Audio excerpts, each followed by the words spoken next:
Jalebi by. Verma जी के यहाँ एक काम वाली आई। उसका नाम था जलेबी बाई, क्योंकि उसके कोई भी काम सीधे नहीं होते थे। बात हो या काम, हर चीज घुमा के ही करती थी। अरे साहेब, वो जो स्कूल में बच्चों की होती है ना, वो मुझे चाहिए।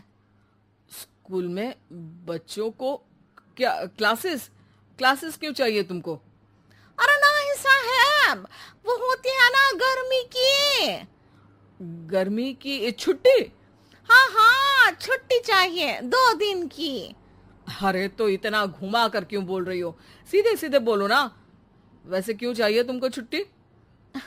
अरे मेरे भाई के जो पापा है ना, उनकी जो पत्नी है ना, उनके भाई के पापा की पत्नी को बुखार आ रहा है। ओहो, ऐसी पहेली मत बुझाओ कि मुझे बुखार आ जाए। अरे सीधे सीधे बोलो ना जलेबी बाई। अरे देखो, मेरे भाई के पापा, मेरे पापा, उनकी पत्नी यानी मेरी माँ के भाई यानी मेरे मामा के पापा यानी मेरे नाना, और मेरे नाना की पत्नी यानी मेरी नानी को ना बुखार आ रहा है साहेब। अरे जलेबी भाई, तुम 2 नहीं 10 दिन की छुट्टी ले लो। बस अगली बार से ना ऐसी छुट्टी मांगना हो तो अनुराधा से मांगना, मुझसे नहीं। ठीक है। एक और बात साहेब। एक और बात सुनी तो मुझे पागल खाने जाना पड़ेगा। अरे पागल खाने क्यों जाओगे आप? अरे चावल ही खा लो। अरे जलेबी भाई, दिमाग का ढोकला मत बनाओ, जाओ यहाँ से प्लीज। वर्मा जी जलेबी बाई की घूमी बातों से जान बचाने के लिए उसे लंबी छुट्टी दे देते हैं और अनुराधा को बताते हैं। अरे आज तो उसने मेरे दिमाग के तार ही उलझा दिए। कितना घुमा घुमा के बात करती है जलेबी बाई। अरे तुम कहो तो मैं तुम्हारा हाथ बंटवा दूंगा घर के काम में, लेकिन जलेबी बाई को तो और झेल नहीं सकता मैं भाई। अरे शांत हो जाओ, मैं संभाल लिया करूंगी उसे। लोड मत लो आप उसको। हाँ हाँ, तुम संभाल लेना उसको, वरना मुझे नहीं संभाल पाओगी। मुझे आगरा के पागल खाने में ही भर्ती होना पड़ेगा। आगरा क्यों जाना? मुझे तो लगता है जलेबी बाई इस घर में थोड़े दिन और रही तो हमारा घर ही एक मशहूर पागल खाना बन जाएगा।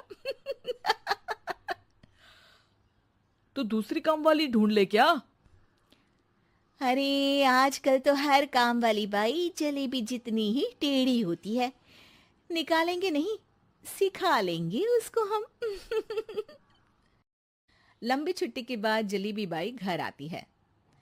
अरे आ गई जलेबी बाई, नानी कैसी है तुम्हारी? और वो जो 2 के पहले आता है और जो 0 के बाद आता है। अब एक। हाँ, 1 नंबर है।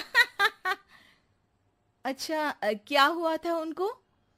जो दिल टूटने पर होता है ना, चोट लगने पर होता है, पगार का पैसा कटने पर भी होता है। अरे क्या होता है? बुरा लगता है। अरे जो सर में होता है, पेट में होता है, और जिसे सही करने के लिए ना आदमी को डॉक्टर के पास ही जाना पड़ता है। दर्द? हाँ, दर्द हुआ था उनका हाथ पैर में। अच्छा बस, मेरे दिमाग में दर्द होने लगा तुम्हारी जलेबी जैसी बातें सुनकर। एक काम करो, ऊपर गेहूं की पोटली रखी है, तुम जल्दी से लेकर आओ, आज आटा पिसवाना है। जलेबी बाई भागकर छत पर जाती है और गेहूं की पोटली उठाने की कोशिश करती है, मगर वजन ज्यादा होने की वजह से उससे बोरी उठती नहीं। वो सोचती है कि पोटली जल्दी पहुंचानी है।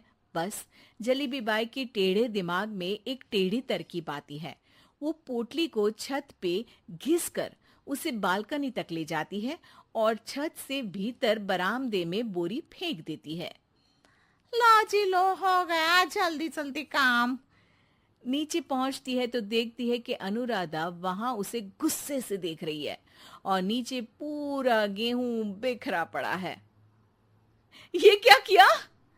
अरे पोटली में वजन ज्यादा था, आपने कहा था जल्दी से ले आओ, तो इससे जल्दी कैसे करती मैं बताओ तो। हाँ, अरे अब तो सीधा करो। अब क्या करेंगे इन गेहूं का? सब सत्यानाश कर दिया। अनुराधा सोच लेती है कि अब इस जलेबी को सीधा करना ही पड़ेगा, वरना बहुत परेशानी हो जाएगी। जलेबी बाई फिर भी सुधरती नहीं है। रोज कोई घूमी फिरी बात से वर्मा जी के दिमाग में शॉर्ट सर्किट करती है, तो कभी अनुराधा के काम बिगाड़ती। जैसे कमरे में झाड़ू लगाने का कहने पर कमरों की दीवारों पर झाड़ू टांग के कहती, लगा दी कमरे में झाड़ू। देखते ही देखते ये महीना खत्म हो जाता है। अरे दीदी, पैसे दे दो ना। पैसे तो नहीं है। पैसे नहीं है का मतलब? पैसे तो होते ही है ना घर में। अरे भरोसा नहीं है तो पूरे घर में ढूंढ के बता दे कहाँ पैसे हैं, मिल जाएगी तुम्हें।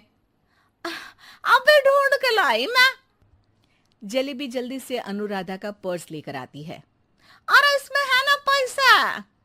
अरे मुझे तो नहीं दिख रहा। अरे दीदी है ना, 2000 का नोट। अरे तो वो तो 2000 रुपए हैं, पैसे तो नहीं है। अरे दीदी दे दो ना, जल्दी घर जाना है, आज मेरी तारीख है। अरे पक्का आज तेरी तारीख है? हाँ दीदी, आज मेरी तारीख है, आज ही तो पगार लेती हूँ ना मैं। देखो आज तो 1 तारीख है, तेरी तारीख तो है नहीं आज। अरे दीदी दे दो ना, घुमा क्यों रही हो इतना? अच्छा कितनी पगार है तुम्हारी? 5000। आप ही ने तो तय की थी। 5 मतलब जो 4 के बाद आता है और 4 के पहले। हाँ हाँ दीदी। 5 वही जो 3 में 2 जोड़ के होता है। अरे हाँ दीदी हाँ। 5 वही ना जो 10 में से 5 घटाने पर होता है। अरे दीदी मैं समझ गई, अब आपको कभी नहीं घुमाऊंगी। प्लीज जल्दी से पैसे दे दो ना, सारी। और अब ना ये जलेबी बिल्कुल सीधी हो जाएगी, कसम से। जलेबी बाई की अकल ठिकाने आ जाती है। अनुराधा जलेबी को पैसे दे देती है और कहती है, अब अगर तुमने हमें घुमाया ना तो तुमको कहीं दूर घूमने भेज देंगे, जहां से तुम घूमने के बाद कभी वापस ही नहीं आ पाओगी। समझ गई जलेबी बाई? अच्छा है कि ऐसी औरत अब इस घर में नहीं है, लेकिन दिखावे के लिए वो जैसे ही सास की फोटो के सामने हाथ जोड़कर खड़ी होती है, ये क्या? सास उसे देखकर मुस्कुराने लगी। संगीता आंखों को मलकर एक बार फिर से देखती है, लेकिन फिर सास के चेहरे का भाव, भंगिमा यानी एक्सप्रेशन बिल्कुल बदले होते हैं। वो अपने पति और ससुर को कहती है, माँ की तस्वीर तो स्माइल कर रही है। ना ना बेटी, ये कैसे संभव है? जरूर तुम्हें कोई गलती हुई होगी, ऐसा कैसे हो सकता है? लगता है तुम शादी की सारी फॉर्मेलिटी करते करते थक गई हो, तुम्हें आराम की जरूरत है संगीता। खैर, सारे संगीता की बात को इग्नोर कर कमरे में चले जाते हैं। वैसे सास की फोटो पर एक्सप्रेशन एक के बाद एक बदलते ही रहते हैं। सुबह होती है, पति और ससुर को काम पर भेजकर संगीता कमरे की सफाई करने में लग जाती है कि तभी उसे आवाज आती है, टेबल ठीक से साफ करो। ऐसे भी कोई टेबल साफ करता है?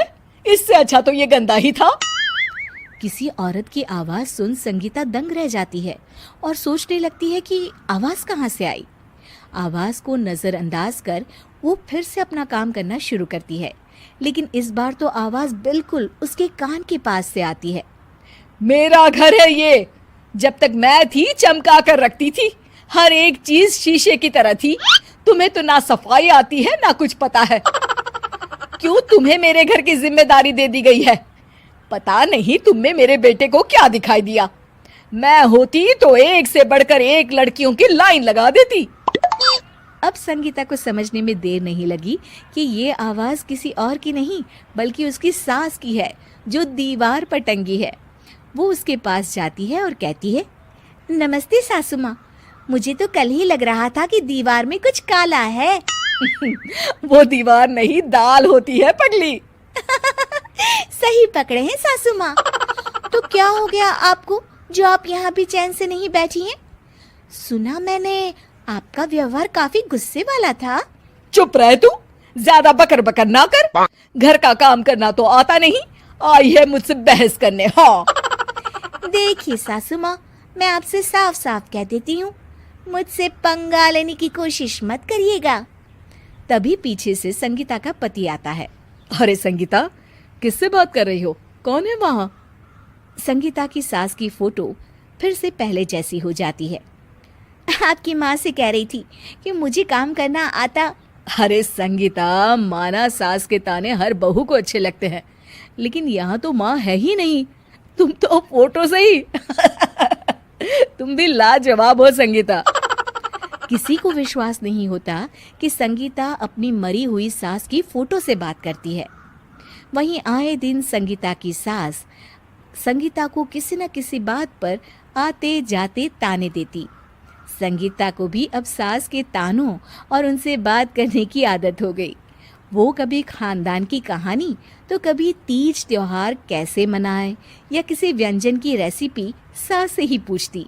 सारा दिन घर में अकेली संगीता की सास अब उसके लिए तानों के साथ पक्की साथी की तरह भी रहने लगी थी, जो किसी और को नहीं बल्कि संगीता को ही सुनाई देती।